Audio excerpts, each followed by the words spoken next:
Hey guys, Adam here with AmericanTrucks.com. Today we're taking a closer look at and installing the Supreme Suspension's 2.5-inch Pro Billet Front Strut Spacers or Leveling Kit, available for the 06 to 18 Ram 1500, excluding the Air Ride models and the Mega Cab.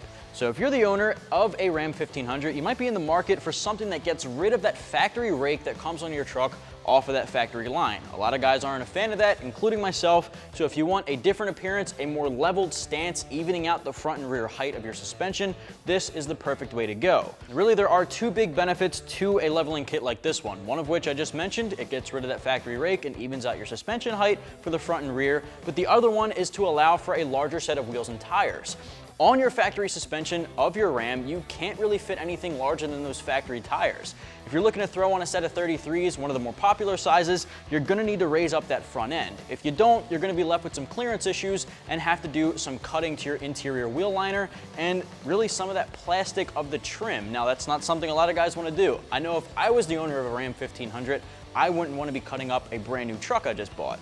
With that in mind, a set of 2.5-inch leveling kit spacers like these from Supreme Suspensions allows for the clearance needed to fit a set of 33-inch tires comfortably with the right offset. Now, of course, if you're going with an extreme offset on one side of the spectrum or the other, you might need to make a little bit of modifications. But the right offset and the 33-inch tire with a 2.5-inch leveling kit like this will fit nice and comfortable. If you're looking to bump up to 35s, on the other hand, you will have to make some modifications because that is not going to fit just bolting it right up. You'll be cutting, you'll be doing a little bit of trimming to fit 35s with a 2.5-inch leveling kit. I'd recommend going with a full lift kit if that's the route you're trying to take. A leveling kit like this does give you a little bit more ground clearance at the front end as well. 2.5 inches is not a ton, but it does allow you to get over slightly bigger obstacles than you would have on your factory suspension. You're not going to have as much ground clearance issues at the front end, especially with that front bumper and lip. So if you add this to that front end, you can expect to be getting over a little bit more. And with bigger wheels and tires like a set of 33s, you can expect a better approach angle. Now again, these were made with an anodized black billet aluminum spacer, so it's really high quality. It comes with all new hardware, willing to take the beating at the front end. So this is some good stuff, all for about 90 bucks. A leveling kit for 90 bucks is a really good deal. Lift kits go for a couple hundred, sometimes into the thousands, depending on how inclusive they are. So if you're not really interested in lifting the whole truck, you just want bigger wheels and tires, you want to get rid of that factory rake, and you want a little bit more ground clearance at the front end, this is your absolute best bet. Now I want to show you guys how this gets installed. It's a 2 out of 3 wrench process simply because you're not cutting, you're not drilling, no modifications are being made. You're just unbolting that factory suspension. You're going to start with tie rod ends, go into the sway bar end links, disconnect the knuckle from the upper control arms, and unbolt your strut. From there, these will bolt on with the hardware you see on the table with me today. It's nothing more than exactly this. You'll need a Torx bit set, you'll need a simple socket set. Air tools do make the difference, they make life a little easier, but of course an impact gun does the trick as well, or a simple ratchet. You want to have a jack and jack stands on deck as well as a hydraulic lift if you're working on the ground. If you're working on a lift like me today, have pole jacks on deck to support that front suspension as you're unbolting stuff. All right, now I do want to show you guys step by step how this gets done. So we're going to start by uninstalling our factory front suspension, then we're going to come back to the table to assemble our spacers onto our factory struts. So let's get to it. Tools used for this install were 3/8 impact gun, 3/8 ratchet, 1/4 inch ratchet, 1/4 inch extension, 15 millimeter ratcheting wrench or a regular wrench, 15 millimeter, 17 millimeter, 21 millimeter, and 15/16 deep sockets, 5/16 Allen socket, universal swivel joint, blue Loctite, hammer, pry bar, torque wrench. Step number 1 for the uninstall, obviously we've got to get the front wheels out of the way. Since it's only a leveling kit, we don't have to worry about the rear wheels. So I got my air tools here. We're going to bang off all these lug nuts and get the front tires out of the way.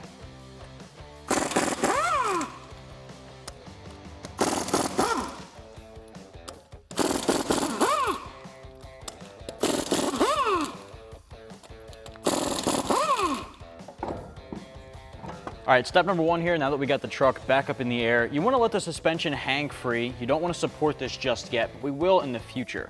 First things first, we're going to disconnect our tie rod end here from our spindle or the knuckle here. We're going to use our 21 millimeter deep socket to remove the nut here. Now that probably won't disconnect the knuckle from the tie rod end. So once we have the nut fully backed off, we'll thread it on one thread by hand and then knock it loose with a mallet or hammer. All right, see, that's still attached. So we're just gonna thread that on once. You don't wanna go too far, or it will be hard to get the nut back off. So just hold it right there so it doesn't completely drop out, grab a hammer and bang this loose. Now you wanna make sure that you're hitting the knuckle and not the tie rod end. You can do some damage to the tie rod end if you start hitting here, so make sure you're hitting the knuckle.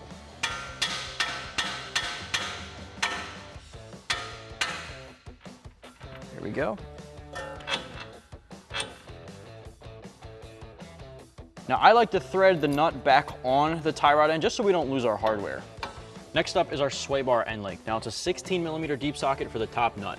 If it starts spinning the whole thing, we might need to hold on to the bottom nut from the other end, but we're gonna see we're using air tools, so there might be enough torque.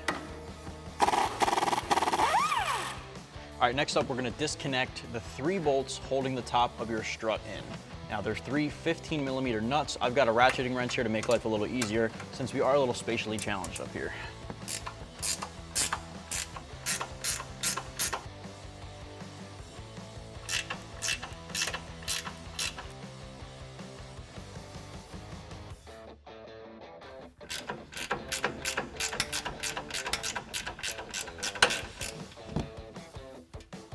So the next step is to disconnect your upper control arm from the knuckle.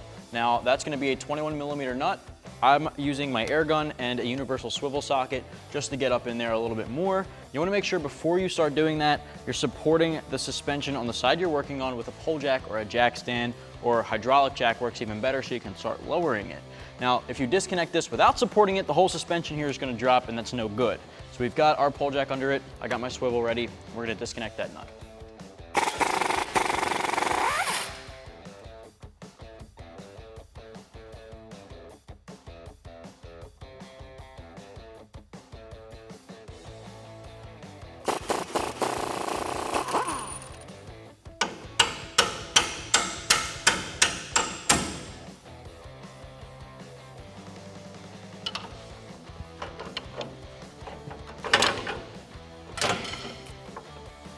When it comes to assembling your strut spacers, you want to make sure you're working on the appropriate side.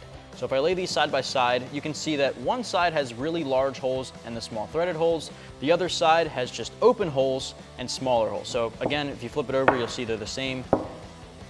Now they're smaller. The smaller holes are going to be for the new studs that are included in your hardware kit. You're going to put the bolt head through the open side here, and it'll thread up through that threaded hole. So you're going to do just like this. These are going to become your new studs that you attach when you mount this in the vehicle. Thread all this all the way down by hand. Grab your 5/16 Allen key or Allen socket and tighten this down. Get it nice and tight. Now we're going to do the same thing for the other two.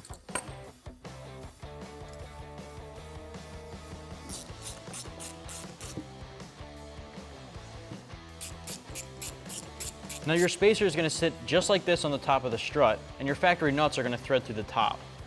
The factory studs on the strut will go through the other holes, and with the bigger gap on this side, you're going to put your lock washer, flat washer, and your new nut to tighten this down to the strut assembly. So let's assemble this hardware on the opposite end, and then we'll get to assembling them on our struts. All right, now assembling your spacer to your strut, they're not side specific, but they do go on a certain way. So because there's only 3 studs, you'll have to orient this to make sure that they go in properly. If they're off-centered, you'll realize that they're not going to install. They only go on one way. All right, once you have the spacer in place and it's not moving around, you can drop your flat washer onto the stud, then your lock washer, and then the 17mm nut. Grab your socket, tighten it down. Do the same thing for the rest of it.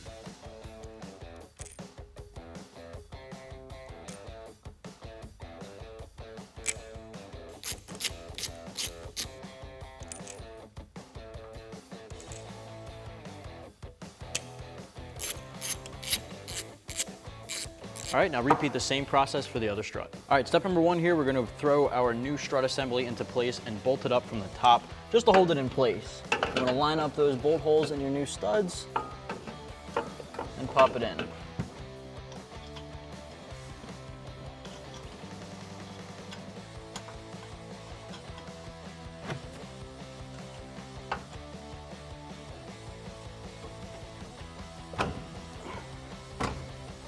It might take a little hammering to get the bolt through. A pry bar is definitely going to be useful to pry that up into place, but once it's through, just thread on that factory nut. Now we're going to bolt that down. All right, grab your 15/16 socket for the nut and 21 socket for the bolt head and tighten them down.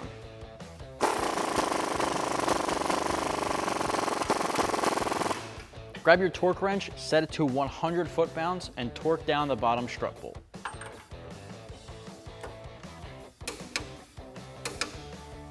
At this point, we can start using our pole jack to raise up the whole knuckle and put it into place on the upper control arm.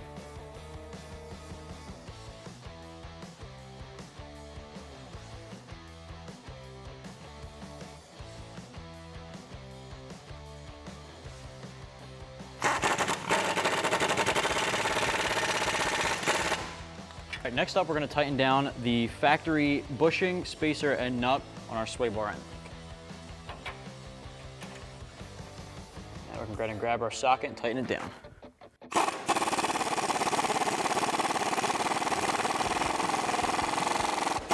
Next up is our tie rod end. As you remember, we put that factory nut back on, so we're going to take it off. And of course, you can always move this around if you need to. You can turn the spindle as well. Line that up, thread in from the bottom, and tighten it down with your 21 deep socket.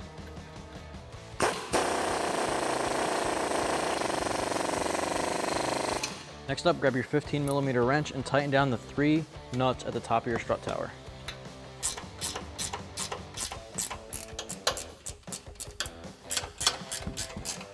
All right, we've wrapped everything up on our passenger side here, so now we're gonna do the same exact process for our driver's side. Once you have everything done on both sides of your front end suspension, throw your wheels back on and you're good to go.